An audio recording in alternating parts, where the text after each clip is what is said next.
बिस्मिल्लाहिर्रहमानिर्रहीम। अस्सलाम वालेकुम स्टूडेंट्स, क्या हाल है जी? कैसे हैं आप सब? उम्मीद करता हूँ आप सब खैरियत से होंगे। स्टूडेंट्स, मैं हूँ मोहम्मद इब्राहीम आपके चैनल डायमेंशनल फिजिक्स से। और प्यारे स्टूडेंट्स, आज हम डिस्कस करने वाले हैं class 9 physics 2025 Punjab text book board chapter number 1। Students, हम डिस्कस कर रहे हैं एक्सरसाइज कंस्ट्रक्टेड रिस्पॉन्स क्वेश्चंस, जो है ये आज का हमारा टॉपिक ऑफ डिस्कशन है जी। और आज हम डिस्कस करने वाले हैं तमाम कंस्ट्रक्टेड रिस्पांस क्वेश्चंस को। तो सबसे पहले देखें, क्वेश्चन 1.1 है, in what unit will you express each of the following. A से लेकर आई तक स्टूडेंट्स हमारे पास जो हैं डिफरेंट कोटेशंस दी गई हैं, जैसे कि लेंथ ऑफ बुक है, ठीक है, इसको हम किस में मेजर करेंगे? लेंथ ऑफ फुटबॉल फील्ड है, फुटबॉल ग्राउंड को, and so on two time to boil 1 litre of milk. तो मैंने नीचे टेबल ड्रा कर दिया है। वन बाय वन हम क्वांटिटीज़ को डिस्कस करते जाएंगे और उनके यूनिट्स को। तो देखें, thickness of a 5 rupee coin है जी, ठीक है। सबसे पहले तो थिकनेस ऑफ 5 रुपी कॉइन जो है इसको हम मिलीमीटर में मेजर करते हैं। नॉर्मली हम माइक्रोमीटर स्क्रू गेज इसके लिए इस्तेमाल करते हैं। फिर है length of a book. Length of book को हम जो है जी सेंटीमीटर में मेजर करते हैं, ठीक, नोट कर लेंगे आप। फिर हमारे पास है जी length of a football field. Football field mean football का जो ग्राउंड है ये थोड़ा बड़ा होता है, तो इसको हम मीटर में जो है इसकी पैमाइश करते हैं, मेजर करते हैं। The distance between two cities, दो सिटीज़, जैसे फॉर एग्जांपल आप जो है जी वो मुल्तान से लाहौर जा रहे हैं फॉर एग्जांपल, तो फिर हम किलोमीटर में फासला लेंगे, बहुत ज़्यादा फासला बनता है एज़ कम्पेयर टू मीटर, ठीक है। तो 1000 मीटर्स में हमारा आंसर आता है। Math of a 5 rupee coin, ठीक है जी। 5 रुपी कॉइन काफ़ी लाइट वेट होता है, ठीक है। तो मैथ मेजरिंग डिवाइसेस से ग्राम में जो है ग्राम हम यूज़ करेंगे और उसका जो है वो मैथ कैलकुलेट कर लेंगे। इसी तरह math of your school bag. School bag जो है जी बच्चों के ज़रा भारी होते हैं, नॉर्मली उसमें बहुत सारी बुक्स होती हैं, होमवर्क की कॉपीज़ होती हैं, ठीक है। बल्कि आप स्टूडेंट हैं तो आपसे बेहतर तो कोई नहीं समझता, तो वो केजीज़ में होता है, ठीक है। छोटे छोटे बच्चे होते हैं और उनके जो बैग्स हैं वो 2 kg 3 kg, ठीक है जी, इतना उनके ऊपर लोड जो है वो डाला हुआ होता है। फिर duration of your class period. आपकी जो ड्यूरेशन है क्लास पीरियड की या लेक्चर टाइम है वो मिनट्स का होता है, नॉर्मली 30 मिनट्स का या 45 मिनट का लेक्चर है, ठीक है, स्कूल्स या कॉलेजेस में। यूनिवर्सिटीज़ में थोड़ा आपका जो है वो ड्यूरेशन ज़्यादा होता है, 1.5 और 3 आवर्स के लेक्चर्स होते हैं, depends on the credit hours. अच्छा, फिर है आपके पास volume of petrol filled in the tank of a car. भाई जो वॉल्यूम है पेट्रोल फील्ड का, इसे हम मेजरिंग सिलेंडर से भी वैसे तो मेजर कर सकते हैं, ठीक है। और लीटर जो है लीटर का यूनिट हम यहाँ पर क्या करते हैं, इस्तेमाल करते हैं। Time to boil 1 litre of milk. Time to boil 1 litre of milk mean कि कितना टाइम लगेगा 1 लीटर मिल्क को बॉयल होने में। तो कुछ सेकंड्स लग सकते हैं या मिनट्स लग सकते हैं, तो आप मिनट्स भी कह सकते हैं, सेकंड्स भी कह सकते हैं, ठीक है। तो ये था जी हमारा क्वेश्चन 1। अब हम देख लेते हैं क्वेश्चन नंबर 2 को। तो क्वेश्चन नंबर 2 है, why might a standard system of measurements to helpful to a tailor. Students, जब आप किसी टेलर के पास जाते हैं अपने कपड़े सिलवाने के लिए, तो एक्चुअली आप ये चाहते हैं कि भाई जो मेरे बाजू की लेंथ है, ठीक है, या जो मेरी शर्ट का साइज़ है वो परफेक्ट रहे। अगर वो अंदाज़ा से नाप ले तो एक बाजू छोटा हो जाए, एक बाजू बड़ा हो जाए, तो कोई प्रॉपर स्केल नहीं होगा, ठीक है। तो टेलर के लिए मेजरमेंट्स के लिए जो है मेयरिंग टेप या मीटर रूल बहुत ज़रूरी है। A standard system of measurement helps a tailor to ensure accuracy and uniformity in stitching, ठीक है। जो वो स्टिचिंग कर रहा है या आपके जो फैब्रिक्स हैं उसे जब वो कट कर रहा है तो वो बिल्कुल परफेक्ट करे, ठीक। Stitching and cutting fabrics, it prevents error in fitting and allows for easy communication of measurements, ठीक है। तो कोई अगर एरर आ सकता था, कोई बाजू या पैंट की लेंथ कम छोटी हो गई या वेस्ट कम ज़्यादा हो गई, तो वो नहीं आएगा क्योंकि उसने प्रॉपर स्केल यूज़ किए हैं, ठीक। फिर थर्ड है हमारे पास, the minimum main scale reading of micrometer screw gauge is 1 millimetre and there are 100 division on the circular scale, ठीक है जी। When thimble is rotated once mean 1 millimetre is the measurement on the main scale, what is the least count of the instrument. एक तो least count आपने बताना है जी। The reading of thickness of steel rod as shown in figure, ये एक steel rod है जी, इसकी हमने जो है ये इसको एक्चुअली आपको माइक्रोमीटर स्क्रू गेज दिया गया है, ये आपको मेन स्केल नज़र आ रहा है। ये इसका सर्कुलर स्केल नज़र आ रहा है। तो आपने स्टील रॉड की जो है ना वो थिकनेस बतानी है। तो सबसे पहले आंसर में देखें लीस्ट काउंट क्या होता है। लीस्ट काउंट हमने पढ़ा था smallest main scale reading divided by number of division on circular scale. तो मेन स्केल की स्मॉलेस्ट रीडिंग थी 1 मिलीमीटर और number of division on circular scale हमारे पास 100 थे। तो 1 मिलीमीटर डिवाइडेड बाय 100 आंसर आ जाएगा 0.01 मिलीमीटर। ठीक है, या ऐसे हम लिख सकते हैं 0.001 सेंटीमीटर। तो यहाँ मिलीमीटर में लिखा है तो 0.01 मिलीमीटर है। अब थिकनेस ऑफ स्टील रॉड का फार्मूला क्या होता है, main scale reading plus circular scale reading multiply by least count. ठीक है, मेन स्केल रीडिंग को ऐड कर देना है किस में, सर्कुलर स्केल रीडिंग और लीस्ट काउंट के प्रोडक्ट में।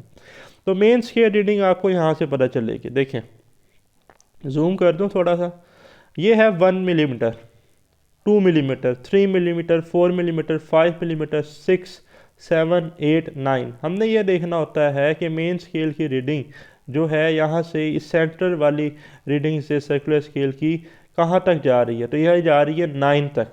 ठीक है, तो मेन स्केल की रीडिंग है 9 मिलीमीटर। सर्कुलर स्केल की रीडिंग कैसे देखते थे कि ये जो मेन स्केल की हमारे पास लाइन है, थिम्बल की ये जो लाइन है, ये सर्कुलर स्केल की रीडिंग से किस रीडिंग से परफेक्टली क्या करती है, कंसाइड, तो 70 से कर रही है। ठीक है, तो सर्कुलर स्केल रीडिंग है 70, मेन स्केल रीडिंग है 9 मिलीमीटर। ठीक है, तो फार्मूला देखें, मेन स्केल रीडिंग हमारे पास थी 9 मिलीमीटर, सर्कुलर स्केल रीडिंग हमारे पास आई कितनी, 70।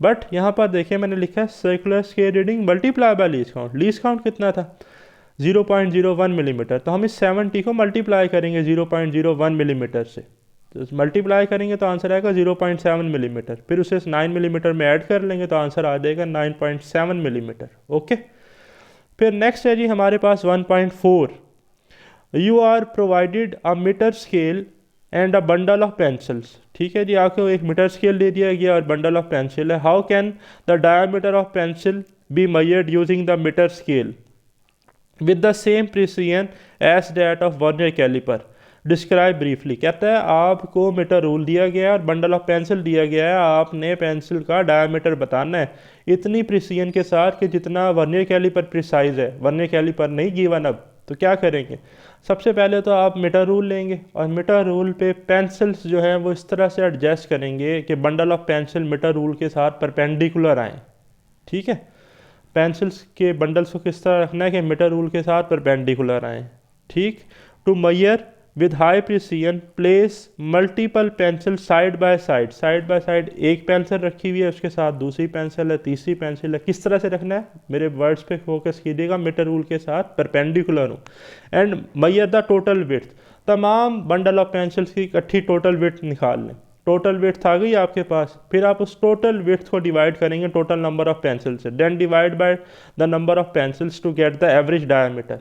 ठीक है, फिर आपके पास एवरेज डायमीटर आ जाएगा, इससे आपका ह्यूमन एरर जो है वो रिड्यूस हो जाएगा। एक तरीका तो ये है। दूसरा इसका अल्टरनेटिव मेथड ये है कि आप पेंसिल पे 2 मार्क लगा लें। ठीक है, और उस पेंसिल को मीटर रूल पे रोटेट करें। जब वो अपना एक रोटेशन कंप्लीट करे तो आप उसका वहाँ से सरकमफेरेंस कैलकुलेट कर लें। सरकमफेरेंस होता है 2πr और डायमीटर होता है 2r। तो जब आप सरकमफेरेंस को पाई से डिवाइड कर देंगे तो आपके पास 2r आ जाएगा। 2r डायमीटर है तो ऐसे भी डायमीटर कैलकुलेट किया जा सकता है। ठीक, फिर नेक्स्ट है the end of a metre scale is worn out. Worn out कहते हैं घिस जाना, ख़राब हो जाना, टूट जाना। ठीक है, जो मीटर स्केल है इसके जो एंड है, जैसा कि इस डायग्राम में दिखाया गया, अब ये टूटा हुआ है, घिसा हुआ है। ठीक, where will you place a pencil to find out the length. अब कहता है कि आपने एक पेंसिल की लेंथ मेजर करनी है तो आप उस पेंसिल को कहाँ प्लेस करेंगे।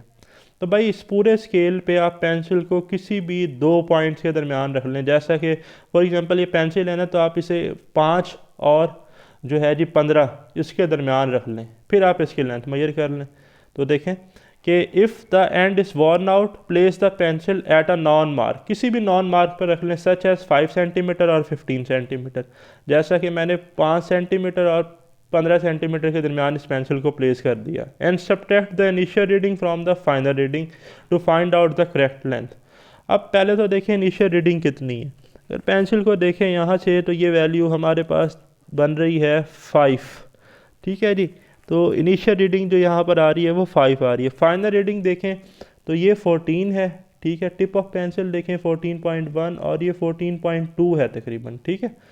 तो in mention example we have length, final reading कितनी है 14.2 सेंटीमीटर और इनिशियल कितनी थी 5 सेंटीमीटर। डिफरेंस लेना है फाइनल माइनस इनिशियल, तो 14.2 माइनस 5 आंसर आएगा 9.2 सेंटीमीटर। तो 9.2 सेंटीमीटर इस पेंसिल की लेंथ होगी जी, सिंपली। नेक्स्ट है फिर हमारे पास why is it better to place the object close to the metre scale to avoid parallax error. Simple, ठीक है। Placing the object close to the scale reduce the parallax error ensuring more accurate measurement. जैसा कि ये pencil scale के साथ बिल्कुल जो है वो क्लोज रखी गई, अगर इसको थोड़ा सा ऊपर रख देता मैं या थोड़ा दूर इसको रखता, हाथ में उठाए रखता, तो पैरालैक्स एरर जो है वो आ सकता था। जब मैं अपना आई कंटेक्ट जो है वो परपेंडिकुलर रखता स्केल के, तो रीडिंग थोड़ी बहुत ही आगे पीछे हो सकती थी अगर ये पेंसिल स्केल से दूर रखी जाती, ठीक है। तो एक्यूरेट मेजरमेंट्स ना होती तब।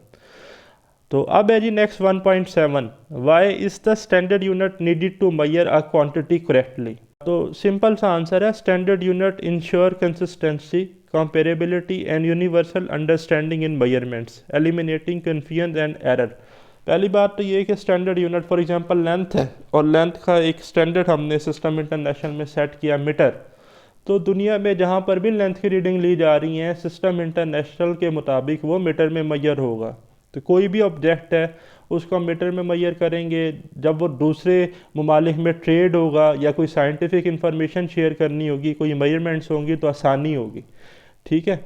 और उनकी अंडरस्टैंडिंग बेहतर होगी और एरर्स जो हैं वो कम से कम आएंगे। टाइम का जैसे स्टैंडर्ड जो है वो हमारे पास सेट हुआ हुआ है सेकंड्स में, ठीक। तो चीज़ें आसानियों की तरफ जाएंगी, मुश्किलात से बचेंगे। तो देखें नेक्स्ट है 1.8, suggest some natural phenomena that could serve as a reasonable accurate time standard. हाँ जी, कहता है कि कुछ ऐसे जो हैं वो आप अमल या फेनोमिनास के बारे में बताएं जो नेचर में जो हैं वो रीज़नेबली एक्यूरेट टाइम स्टैंडर्ड में होते हैं। जैसे कि सनराइज सनसेट है हमारे पास, ठीक है जी।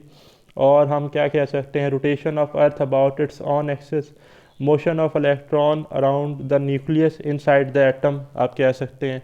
तो एक्चुअली वैसे अगर पेपर में आ जाए कि नेचुरल फेनोमिनास क्या होते हैं, the phenomenas that repeat itself after several interval of time. वो फेनोमिनास जो कुछ लम्हे बाद, कुछ इंटरवल्स के बाद अपने आप को रिपीट करें, जैसे सनसेट और सनराइज, ठीक है। तो यहाँ आंसर्स में मेंशन है अर्थ रोटेशन। अब अर्थ रोटेशन क्या है, अर्थ जो है वो अपने जो है स्पिन या अपने एक्सिस पर जो रोटेशन है वो 24 आवर्स में कंप्लीट करती है, जिसे हम 1 डे कहते हैं। तो use to define a day. इसी तरह एटॉमिक वाइब्रेशंस, इसको हम एटॉमिक क्लॉक्स में यूज़ करते हैं। इसी तरह पेंडुलम मोशन जो है इसे हम ट्रेडिशनल टाइम कीपिंग में यूज़ करते हैं, ठीक। तो ये आप मेंशन कर देंगे। नेक्स्ट है फिर हमारे पास question 1.9, why is it difficult to locate the meniscus in a wider vessel, why. Students सबसे पहले तो बात कर लें मेनिस्कस की। तो मेनिस्कस जो है ये हमारे पास कर्वेचर ऑफ लिक्विड सरफेस होता है, ठीक है। और नॉर्मली वाइडर वेसल में कर्वेचर जो है वो इतना ज़्यादा कुछ ख़ास होता नहीं, ठीक है। बड़ा लेस कर्वेचर होता है। लेस कर्वेचर होने की वजह से हमारे पास ये हार्डर है, बड़ा मुश्किल है कि हम उसको करेक्टली आइडेंटिफाई कर सकें। तो अनसर्टेनिटी बहुत ज़्यादा होती है, ठीक। तो देखें in wider vessel the curvature of the liquid surface, जिसे हम मेनिस्कस कहते हैं, is less noticeable, why making it harder to identify. देखिए यही बात आ गई ना कि उसको आइडेंटिफाई करना बड़ा मुश्किल है। The correct reading increasing measurement uncertainty. Okay जी। फिर नेक्स्ट है 1.10 लास्ट है जी, which instrument can be use to measure. First one है internal diameter of test tube, second है डेप्थ ऑफ अ बीकर। तो देखें छोटा सा टेबल है, मेजरमेंट्स में है जी internal diameter of test tube, तो इसे हम जो है वो वर्नियर कैलिपर के जॉज इस्तेमाल करते हैं इसके लिए, ठीक है। और डेप्थ ऑफ अ बीकर जो है इसे हम डेप्थ गाज या वर्नियर डेप्थ गाज से हम इसे कैलकुलेट करते हैं। तो ये था स्टूडेंट्स हमारा आज का वीडियो लेक्चर। इंशाल्लाह वेरी सून हम डिस्कस करेंगे नेक्स्ट क्वेश्चंस को। मुझे दें इजाज़त। अल्लाह।